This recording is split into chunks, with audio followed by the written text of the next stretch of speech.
Hello, folks. Happy Thursday. Happy almost end of the week. Uh, we're halfway through April. It feels like it just started and it feels like it's about to end. So, thank you for taking the time to be here today. I hope the weather is treating you fairly here in California. It's gone from 80-degree weather to cold, rainy, and windy. I know areas of the Midwest have been going from snow to spring back to questionable cold weather. Welcome to a very crazy, hectic set of weather days, but we are here.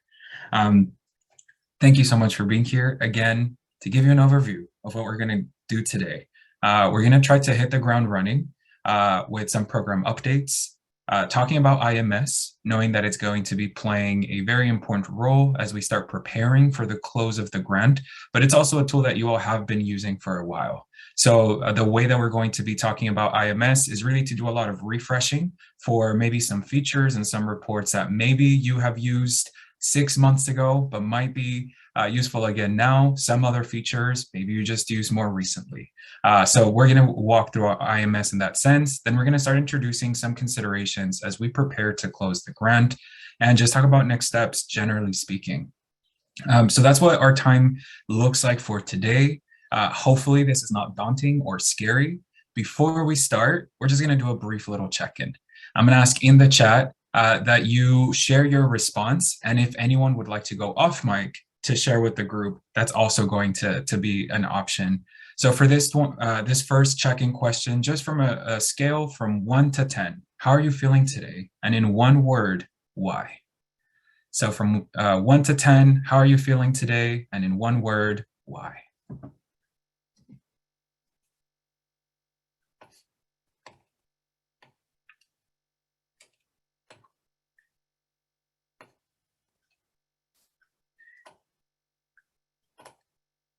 I see a number 8 with sunshine, starting strong. Very happy to hear that, Steph. 6.5 allergies. Ooh, I'm sorry to hear about allergies and exhausted. We're almost here closing up to the weekend. Hopefully it's restful. We're seeing a number 8 with hopeful. I'll share that I'm also at a solid 7, 8. The week has been busy.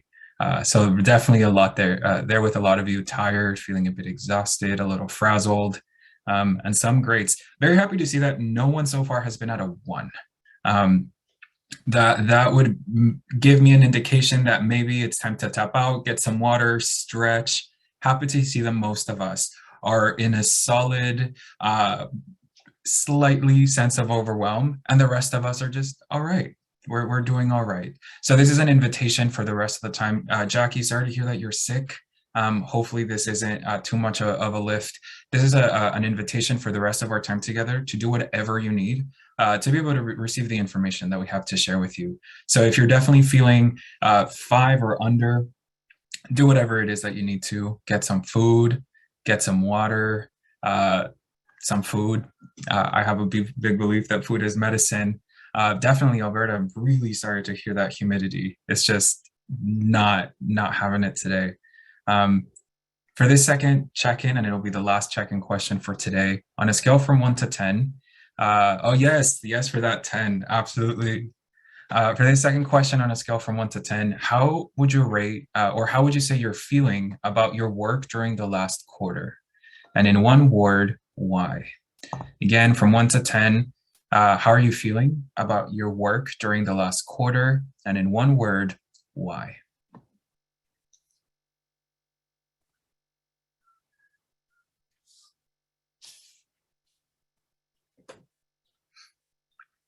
A solid 5, feeling a little bit scattered.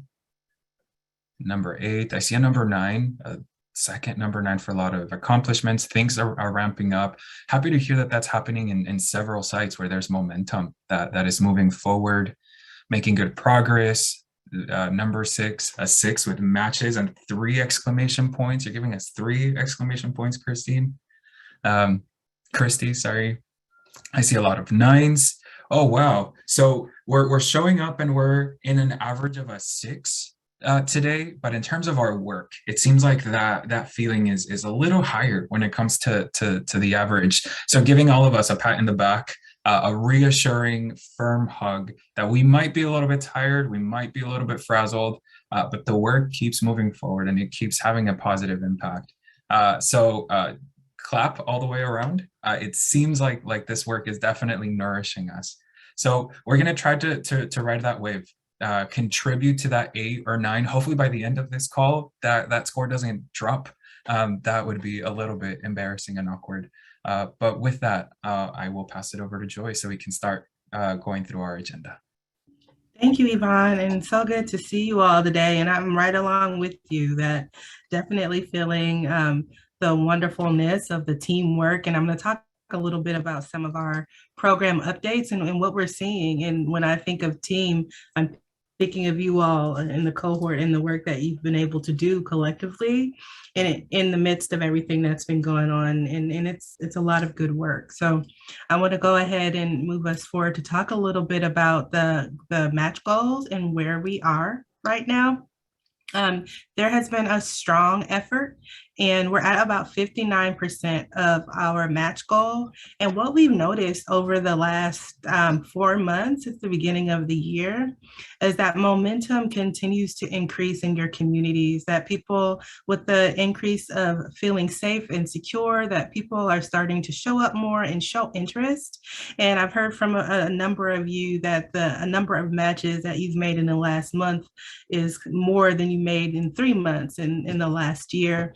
And I think that's the sign of the times. And so I would just offer that encouragement for you to continue through the end of the match period, which we extended through the end of May, to do the best that you can, because we know that there has been a huge effort on your parts to make matches during this substantially difficult season. I do want to give some shouts out to programs who are achieving 70% or more of their match goal. And those programs are Boulder Options, Lift Community Action Agency, the City of Longview Aspire Mentoring Program, Chances and Services for Youth, and Big Brothers Big Sisters of Metro Detroit. So we just want to give a huge kudos to you all for getting to that 70%. We know that took a huge lift. It took your full staff and everybody giving their all in the midst of a lot of adversity. So congratulations, and keep up the good work and the efforts to get those matches coming in through the duration. So next we want to talk about match activities. 51% of matches have attended at least one match activity since March 2020, and that's in a pandemic. So these are not the one-to-one match activities, but the structured group activities, which is a feat when we think about the amount of time that people did not feel safe meeting, that people were not allowed to meet, that you had to work too hard to plan these things and structured activities, and sometimes people didn't come, but still 51% of matches attended at least one of these events. And so I just want to give a shout out to that, good work is happening, and 80% of folks are showing up, and that's awesome. That's awesome. The next one, go ahead. I was just going to move on to family activities. And I think emphasizing that a lot of these numbers reflect moments when people were not feeling safe, but also all the other pressures for folks who maybe did feel safe, but felt pressured not to. So knowing that each of our communities have responded so differently, and the way that all of you have approached relationships with families and mentors and mentees, it really asked all of you to change your approach drastically. And so to still see that about 50%, 51% of families have attended at least one family event, that's huge. I have been very lucky to hear from a handful of families as we get to work with communities, and they really appreciate that families feel cared for. They know that these programs will benefit their young person, their youth, but parents, caregivers are telling us that they feel like you and your teams care for them, that you're watching out for them, you keep them in mind. So this 50% is a solid indication that despite all the trials and tribulations from the last 2 years, you are showing up, and families are feeling safe and welcome in the spaces that you create for them. So shout out that all programs have hosted at least one structured match activity and at least one quarterly family activity. So pretty solid when it comes to numbers. Kudos for Big Brothers Big Sisters of the Mid-South and Lift Community Action, specifically for also really going above and beyond and showing up constantly, being present, being visible, and creating these spaces for families. Now, thinking of the other adults that are important to this work, the mentors. So we see that about 60% have completed pre-match training, about 40% have not, and about 57% have completed ongoing training, while about 43% have not. So the numbers say majority of mentors are receiving this training. A bit of a disclaimer. We know that in IMS, some of the data is showing that mentors are receiving training and they are receiving on the pre-match and the ongoing training. But there might be some numbers that are falling through the cracks that are not making it to this final count. So just a reminder to be checking how you're tracking of mentor training, just to make sure that it is reflected in these larger numbers. Continuing the trend of shout outs, big shout out to a handful of programs that are at or above 80% of mentor training. So starting with Big Brothers Big Sisters of the Mid-South with 79% of mentors completing ongoing training. Chances and Services for Youth, close to 90%, 89%. Lift Community Action, 98% of mentors have completed ongoing training. And so 98%, close to that 100%. And we have a 100% with Huntington Youth Court. So shout out, hats off to you for all the effort and having all of these ongoing mentor opportunities readily available. And I think the program has really made this point clear. Young people deserve the best support. And so these trainings is one of the ways that we hold ourselves accountable. We have high standards in what it means to show up with good intentions, but matching those good intentions with good skills. So if we think back to the convening that we had when we were talking about awareness and empowerment, mentors show up with that awareness of support, of need, of desire to connect.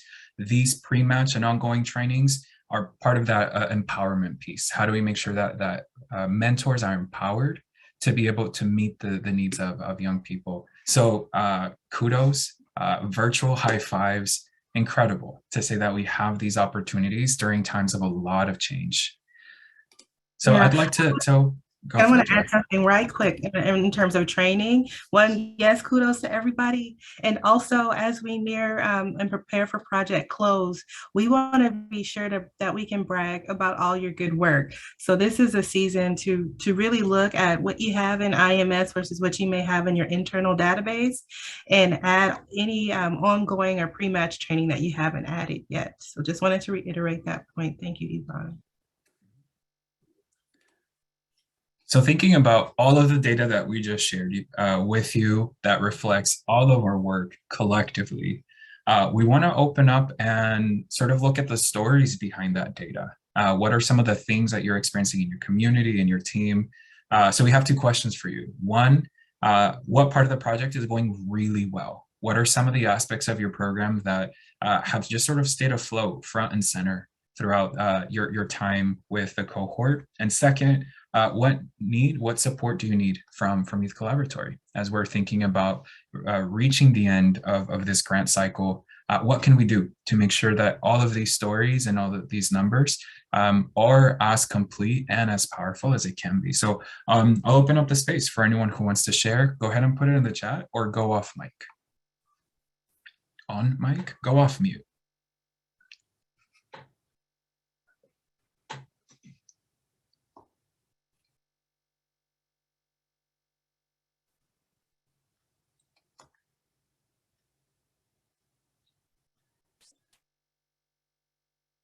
We know some things are going really well. One of the things that you all have mentioned already was teamwork. I think I saw that in one of the 8s. I would say it's not really a what anybody else is doing. I'm not trying to brag on us, but what for me seems to work is the when we do stuff for the families or the kids, and just seeing, or even our partners, they're how grateful they are, and it's very rewarding because you just feel like you're doing something. It's like it helps me to help you. I just love that. I love saying that. It's one of my favorite quotes now. So I would Thank you. say And it's that's what's perfectly, going really well. yeah, perfectly fine to celebrate yourself and your team, and the sort of creating spaces where it's perfectly fine to express gratitude and multiply gratitude, to say, I'm here for you, I got you, and I know you're here for me, and you got me. That is very uplifting. It is very much part of what we're hoping to do by building community and strengthening community through these kind of relationships. So yes, definitely echoing that, that we're, for our own purposes, we are helped when we can show up to help folks in our program. Absolutely. I see Stephanie in the chat shared that family involvement in match meetings, ongoing calls, family events, all of that has been wonderful. I cannot under emphasize how some of those ongoing contacts, whether it's at meetings, whether it's at events or phone calls, they make a difference. Folks feel seen, they feel connected. For some folks that were disproportionately impacted by isolation, they feel less isolated. And we know that it makes a huge difference, and that toxic isolation can be very harmful to health and overall well-being. So very happy to hear that that is something that continues to go really well, because we know that that has a lot of good positive impact. Doris shares activities. Just for context, Doris is along with Brandon, so showing up and showing off activities together. Megan shares our activities have been great. We also created a better process to resource share with our families. Awesome, awesome. If there's any lessons learned, feel free to share with us. Streamlining of resources can really help us connect folks with resources they might need sooner rather than later. I also see Trinell shares the things that are going well is recruiting more applicants. Yes, for outreach. Yes, after a while that it seemed that outreach was nearly impossible. Also improving with family involvement, and relationships between mentors and mentees are solid. Good, great. Thank you so much for sharing. Anyone else wants to share? What are some things that are going really well? These are solid. So thinking about support, what kind of support from Youth Collab would be appropriate to continue supporting this?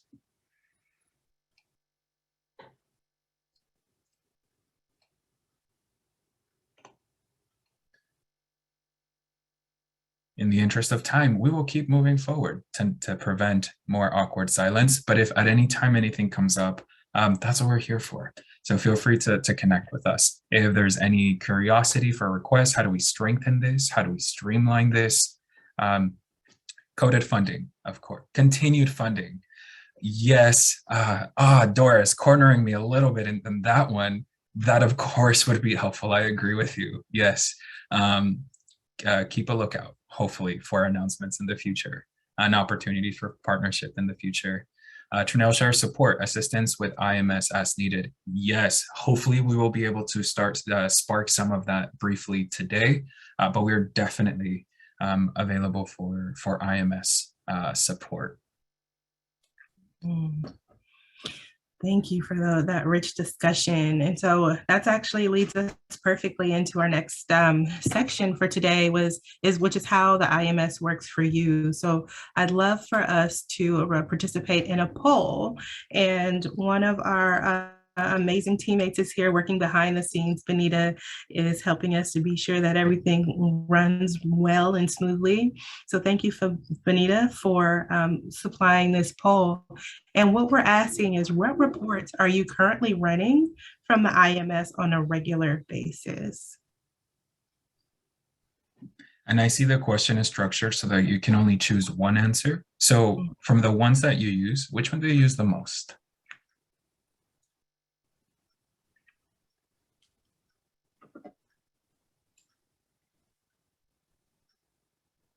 And if you use others, say like the DCTAT or other reports, feel free to add that in the chat.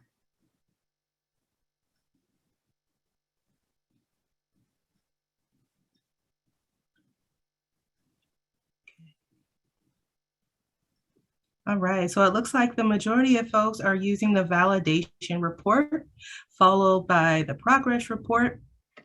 And those look like the most popular ones. So thank you for sharing that. And yeah, can you all see that? Can you see the results? All right, cool, cool. So we shared this because we want to talk a little bit about the ways that it can work for you. It can be a tool, the IMS or IMIS, as some of us have lovingly started to refer to it, as it is got its own personality some days. But it can be a tool that you use for your data and actually trying to check on how things are doing. So we're going to talk about this in a broad way today, but please know that we can spend some time during our TA calls, or we can schedule time outside of our regularly scheduled TA calls to lean in around how to use IMS over the next couple of months to support your process to prepare for closeout. So we can go to the next slide. So there are different folks. We know that people are in different roles on this project. Sometimes many of us are wearing multiple hats. So we could be the data entry person and also the program manager or the CEO and all of that. But if there are specific folks on your team who are dedicated to data entry, if you're lucky enough to have someone that just focuses on that, then you want to use IMS to make sure that what's in your organization's database is making its way to IMS. So we totally understand that many of you have your own system of collecting data, whether that is in paper files or you have your own, say, Matchforce or information system, that IMS is usually the secondary system that you use. But what we want to be sure of, especially as we wind down, is that all of that good information is making its way to IMS. As we prepare, also, we want to be sure that you are thinking about how you're storing data once you no longer have access to IMS. Or if you would like to have access to IMS, kind of be looking at a few things like what would be helpful for us, the data, what data or gaps in data are we going to have if we don't have access to IMS, and what do we need to pull from IMS now? So if you're primarily focused on data entry, that's something important to think about.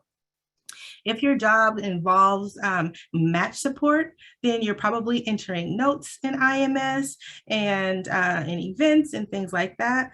But you can keep track of how the match is progressing and the quality of the match. And we'll talk a little bit about the types of reports that will support that.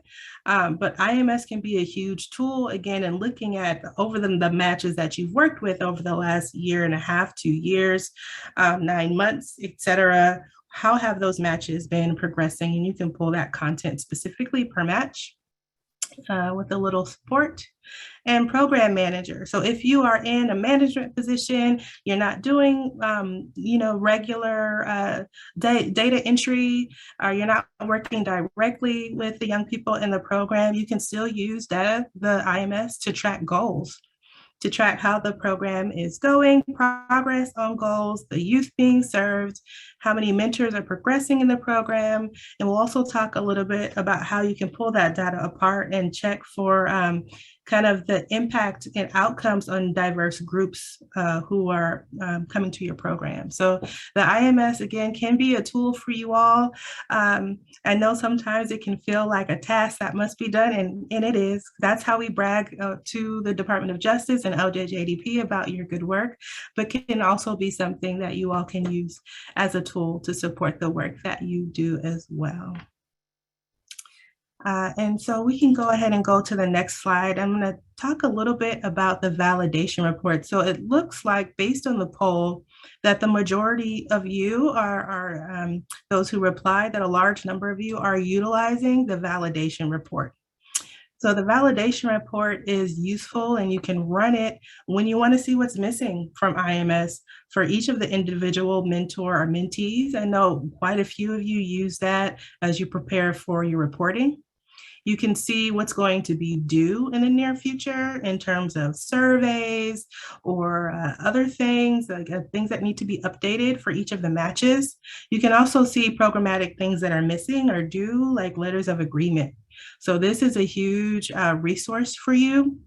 It does come up as it's a dense report with a lot of information, and so it's useful when you're running the report to format it as a table, and that you can use the search function in the messages to hone like specific areas. So if you want to sort a specific area, you can use that. If you want to check for something that's due in April for all of the matches, you can sort specifically for April.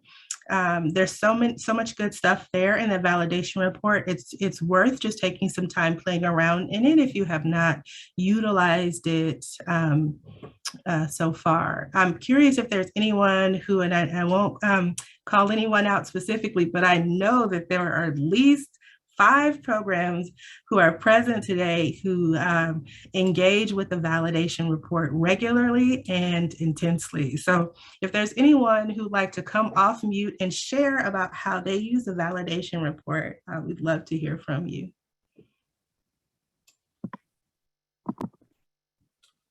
I can share, Joy. Awesome. So we work with the Big Brothers Big Sisters program, and we love the validation report because so often we end up forgetting to put things in IMS because we're putting them into Match Force. So we run it every month as kind of our capture of anything that was missed and send it to our match support staff so that they can go ahead and go in and put in any of their missing entries or complete any of the surveys that maybe Match Force didn't tell us we needed to do, but we needed to do for YC. Thank you so much, Leslie. Thank you for sharing that. Anybody else want to share about their use of validation report? I love and I hate it because it helps me know what I didn't log in. It helps me know what I got something confused. Like it gets on my nerves. It's like, no, you should be shorter. But so yes, I'm very guilty for running it several times in one day to see what I have left on there, because I'm like, I just forget to add things to it sometimes, or sometimes I'll swear to myself, no, I added that and I didn't. Yeah. Yeah, no, I think that's exactly what it's for, is human error. Like there's so much data that we're asking you all to add, and sometimes you're adding it in multiple places. And this is not you know, something that we expect to be perfect, which is why we have the systems for self-checking. So I love to hear that people are utilizing it in this way. I'm looking at the chat here. It's always good for a panic moment. It is like, did I do this or did I not do this? So consider the validation report as your friend. So know that you don't always have to have it right, but that you have a friend who will help remind you, oh, okay, I need to do a little something over here or over there. Awesome.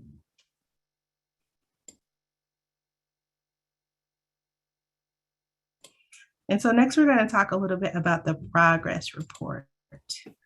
Yeah, so the progress report, it's actually a tool that I use very frequently, just in my own role, just to keep an eye on how things are moving forward.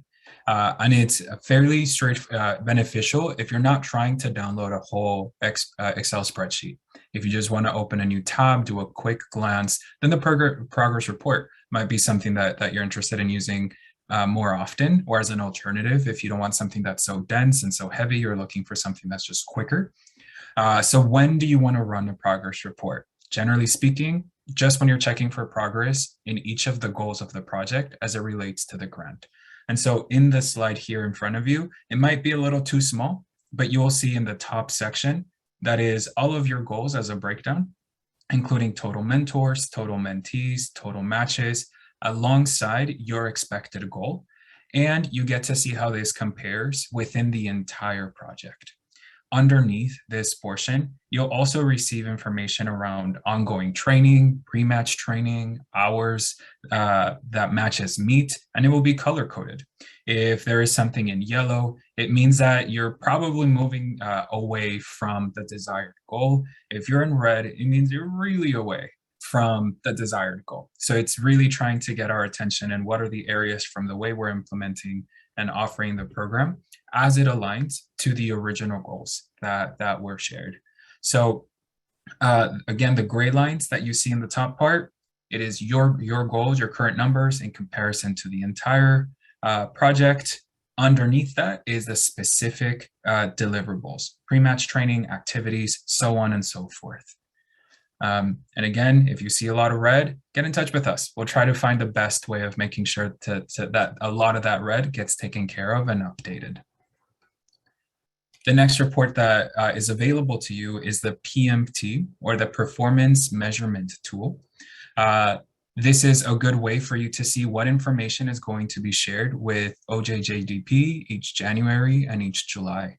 So we use this information to know which program participants are being counted toward each metric. So this is a very specific breakdown. I believe this is also not an Excel spreadsheet that downloads directly to your computer. It is on the web screen. So if you're not wanting to open many other documents and sort through that, this is another option for you to also just see it directly on your web browser, if that is your preference. It also gives you information about which mentees are meeting an average of 4 hours a month, which is part of the requirement for this project. In this specific report, it's the third tab up at the top. So you will see that there's a report outputs, there's the enrollee days matched, as well as the match activity hours. So you can click back and forth between those tabs in order to see those different metrics. When you use the PMT report, you will have the option to select the date of when to pull information. So if you want to look at your data for the entirety of the grant, you can enter October 1st, 2019 through the present, and it will give you information for the entire program. If you're looking at the information that will be reported to OJJDP just for this reporting period, that just goes from January 1st, 2002 through July 31st, 2022. And then the information will be narrowed down to include only the information that will be shared with OJJDP. We have a tip sheet that we can share with you in the chat. Let me get the link real quick. And it's a tip sheet just to help you understand all of these report sections. And so that is now in the chat. One of my biggest frustrations with data, just by looking at the screen in front of you, is that it tells very little about what we're actually trying to do. It's very hard to get a visual of the impact of our work, of the variety of our work. And so all of this data, even though it looks very black and white and very plain on our screen, can be formatted, can be used to inform how we analyze the impact, the overall impact in detail about who is being serviced, where are they, what are the considerations that we're able to track. So for example, using all of our data together, we can see that our average age of enrollment, or average age at enrollment, is 11 years and 3 months. 61% of youth who enroll identify more than one protective factor at intake. So we can say all of this because of the data, sort of this boring black and white, by being able to analyze it. Of all the youth, you can see in the pie chart, about a third of them live in an urban setting, third of them in a suburban setting, and about a third of them in a rural setting. We can see other things like protective factors broken down specifically by family, academic, relationships, their community involvement, and their sense of self, which is very closely connected to the 5 C's, which are very closely embedded into the approach of this program.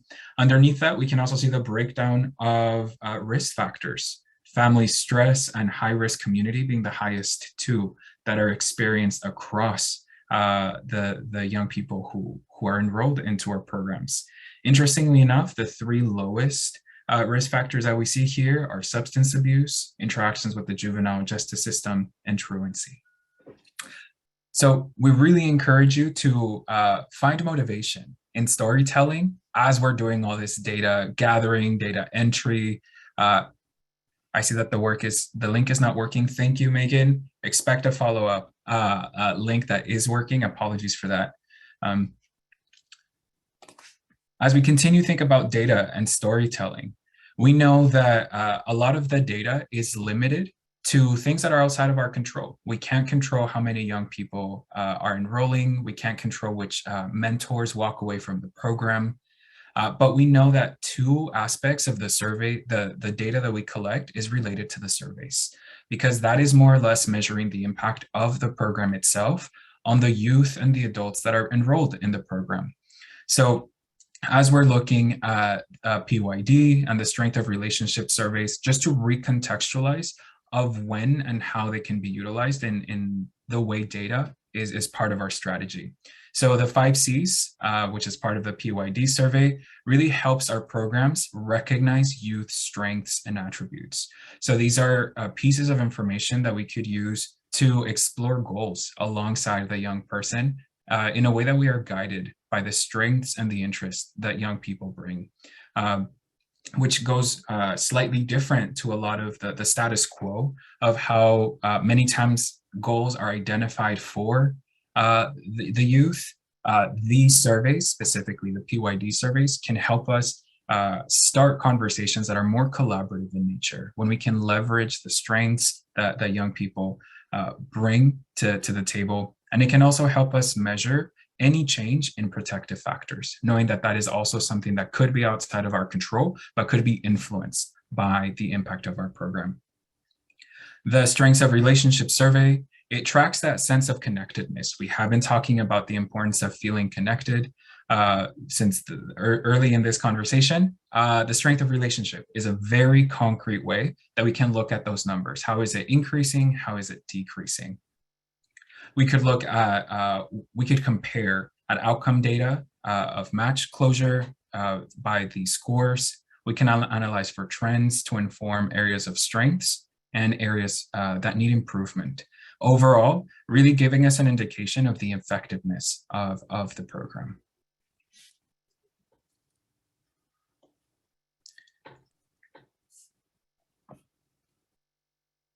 Perfect. Yeah. So thank you, Yvonne, for that. So as we start to plan for the final months, it's important that we kind of pause and take a look at where we can go back and look at our data and look at what's missing. So what's needed for us to be able to reflect the story back to you of all the things that you all have been able to do, and also for us to be able to reflect your work and share all the good things that you all have been doing out to OJJDP. So if we go to the next slide. And we're going to first talk about match activities. So like Yvonne mentioned, the surveys are really the value add, I believe, of the Mentoring Plus model and program, because we're able to show this is the growth that has happened between the match, or this is the positive outcome that has resulted, at least in part, by this positive relationship or this adult that is now in their life. And so over the next month and a half, we would love for you to spend some good time looking at the PYD surveys and being sure that you are updating the ones if any matches have closed. And then for the matches that haven't closed, we'll talk a little bit more at the next meeting about how to do this, but you want to start to give the surveys to folks who will not be necessarily completing before we close out, but they'll be completing the M+ process. So what we're specifically looking for, and some of you all knew that, like at the start of our time together, there was an opportunity to bring in existing matches or pre-existing matches, or we may have referred to them early on as grandfathered in matches. And then also we've been adding the new matches, but their time with M+ with Youth Collab will end on May 31st. And we still need to collect that PYD end of match survey so that we can collect all of that data. As well as the parent perspective survey and the strength of relationship survey. Before we get into kind of the closeout activities of exiting a match, which we'll also talk about in May, you also want to be sure that all of the resources, family resources that you have shared, are added into IMS. So this is something that I brag about consistently that you all have done over the last 2 years. You all have expanded mentoring services to resource connecting services. You've expanded beyond the one-to-one match to how can we support support our community during this time? How can we connect people to each other during this time? So I know that there's so many resources that you all have shared, but they're not making their way to IMS. So we are going to ask you all to spend a little bit of energy between now and May 31st to great question, Megan, to get all of that information in. The last date that you should add matches is through May 31. That's our last match date. So we also want to be sure that you all have, no problem, that you all have entered any letters of agreement on the program side. Any sponsored community activities, any family activities, the structured match activities. We want to be sure that all of those things are in IMS by May 31.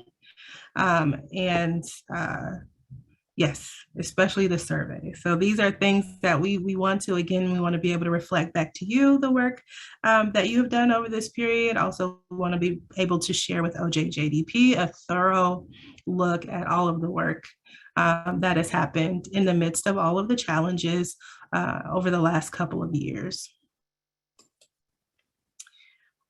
So also in April and May, the activities that pertain to the finance portion are really important. So if we could go to the next slide, please. Oh, perfect. So April through May 13th. So May 13th, by May 13th, we would love for you all to let us know if you're planning to do a budget modification.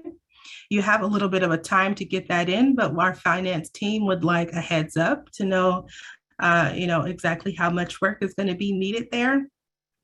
So the purpose of that budget modification is it's the opportunity to revise the approved budget and be sure that it's aligned with the activities. You want to be sure that you're not exceeding any approved items and risk not being reimbursed. So that's really important. And if there is no single line item may be increased or decreased by more than 10%, that's a general rule. I see a question from Kim: as a budget modification for anything 10% per line item or 10%. Yes, 10% per line item. So you want to be sure that you turn in the request for the budget modification by June 10th.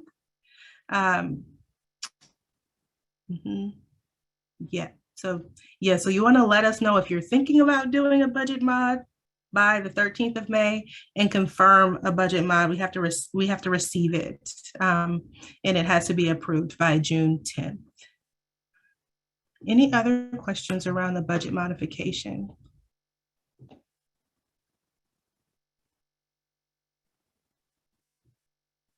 Okay, so we're also asking that by April 30th that all the data is complete at IMS and all the matches that have met for at least 9 months have been exited from the IMS. So again, we'll spend a good chunk of time in our May partner meeting to talk about how to exit people from IMS. So we want to be sure we're exiting them from IMS, but not exiting them from their match. And that is a fine distinction to do that. Sure. So Mary has a question around the approval process for a budget. So what you will do is use the same format that you would use. Actually, there's a template that we can share with you if you don't have it. We could share that post meeting, and then that goes to the finance department, and we actually have their email on the contact slide, but we have people that are working together. So it's best if you use the finance email. I know that many of you are familiar with Sandy. We have a new person in named Christian, and we'll have another person in by the time we wrap up this grant. So if you could email finance, that would be great, and CC your TA manager, whether that's Yvonne or myself, and we can go ahead, review, and approve it.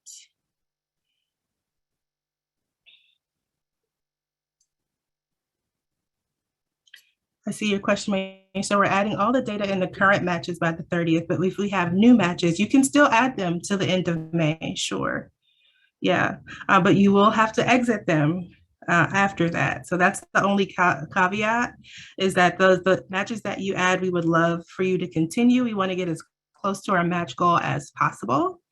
But know that you can match to the 31st, but the current matches, we ask you to have all of that updated data for them by the end of April. Yeah, so Ms. Doris, we are going to spend some time in May to go over that, and we'll also do some step-by-step guidance in our IMF, in our TA. Oh, no worries at all. In our direct TAs to be sure that everyone is comfortable with the process and can ask all the questions that they need around that process. No problem, no problem. So some other things to consider as we prepare for closeout are the storage of records. And so we do ask that all financial records that support the SMFRs be kept for 4 years following the end of the project period, which would be September of 2026. That all surveys, records, and match files, either paper or electronic, be kept for at least 7 years following the end of the project period, which would be September 2029.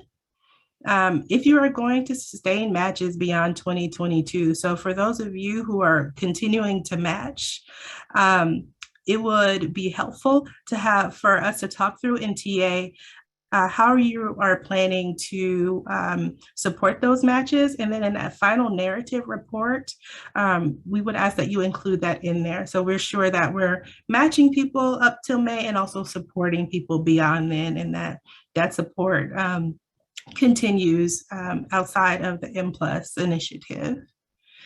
We shared a letter with useful information to help prepare for closeout as well. And there's a piece in there around the use of the name and logo, of the Mentoring Plus name and logo. And that's something that we ask you to return to us by June. And there's specific information and things that we ask folks to adhere to if they're going to continue to use the M+ logo beyond the actual grant period.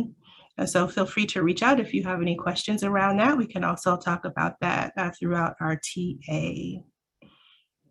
Okay.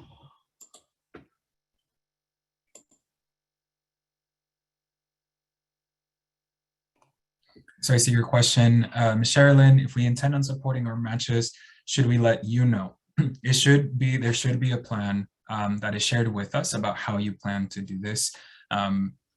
As you all have been implementing this program, there are these elements that are not traditional to a lot of mentoring programs, like supporting family members, offering a lot of these enhancements. And so we definitely want to have a sense of how you plan to maintain some of these key elements. If that is your plan, if not, what is your alternative plan to continue offering support to matches? But definitely, it's a conversation that we can continue one-on-one in our TA calls. So we just shared a lot of information around how to start preparing or what to anticipate for the closing of the grant. So here are some key dates for May.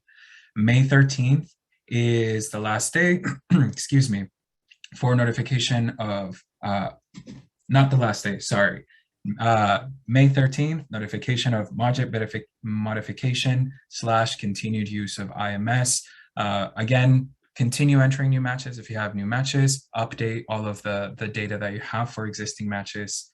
On May 19th, please hold that date for our M+19 partner meeting, which is when we will go in depth into how to close in IMS and close the grant. May 31st, this is the last day that program costs can be incurred. So please keep in mind that that last day will be May 31st. Moving on to some key dates in June. June 10th, last day to turn in your budget modification form. June 20th, your final SMFR is due. June 30th, the final project report is due. And the remaining things here are all June 30th. So ensure that all of your data is updated in the IMS, complete the M+ survey, and submit the signed form regarding your use of the Mentoring Plus brand and logo, if that is what you are planning to do. Joy has just put in the chat a checklist that you are welcome to refer to moving forward as you're preparing for the end of the grant. I would just making sure that it is accessible. If someone could just give me a thumbs up or just confirm in the chat that this link is good. Good, thank you, Brandon, for that thumbs up. So out of all of these dates, just two to really emphasize, make sure that it makes it to your calendar. That June 10th date regarding budget modifications. So really highlighting that date, and the May 19th partner meeting date, which will be our final partner meeting, where we intend to review a lot of those closeout activities related to IMS, but also hopefully a time for celebration. I hope to say we are here, we have made it, and we have done a lot. So hopefully you come in your best celebratory mood so that we can do that. I see a question from Leslie. What matches need to be closed out by the end of this month? Any over 9 months old. Let me go back to that slide where that is. I believe. Yeah, so so what we're trying to do is be sure that the folks who are not hitting the 12-month mark, and they're in between 9 and 12 months, that they get those PYD or end of match surveys, the PYD and SOR and parent perspective surveys.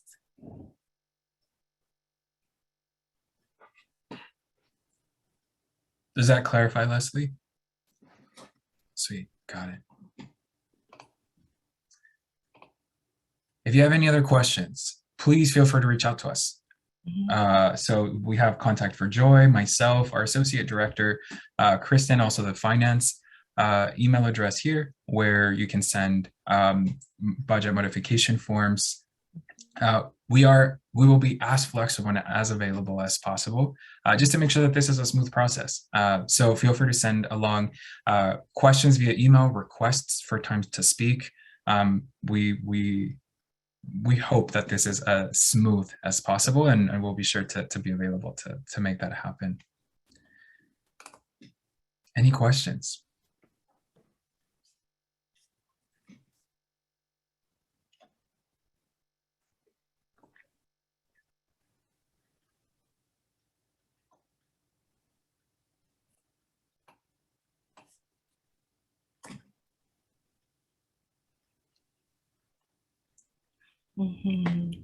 Well, as they come up, feel free to send them to us, and we're happy to troubleshoot, screen share, walk alongside in processes, and also talk through some of this together in our next TA check-in, or as Yvonne has mentioned, we're happy to schedule additional time with the folks who will be actively engaged in the closeout process to be sure that everyone has the information that they need.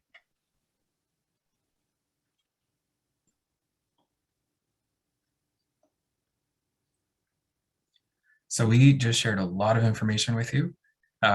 Progress report on how we're doing as a cohort, preparing for the end of the grant. Definitely reach out. It's a lot of information that we shared, a lot of deadlines, a lot of numbers. For now, we have reached the end of our time together. So please, let me get the... Please let us know how we're doing. This feedback is very useful for us. It's meaningful for us. So we'll share the link in the chat.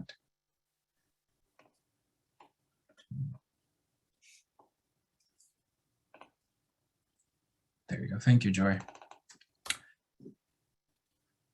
Thank you so much for joining us today. We'll be hanging out just in case there's any other questions. If you would like to tackle a couple of questions right now is a good time to let us know. Other than that, enjoy the rest of your week. Enjoy the rest of your Thursday. It's been great to see you. And Cindy, we will be sure to share out the recording in the next few days, likely early next week.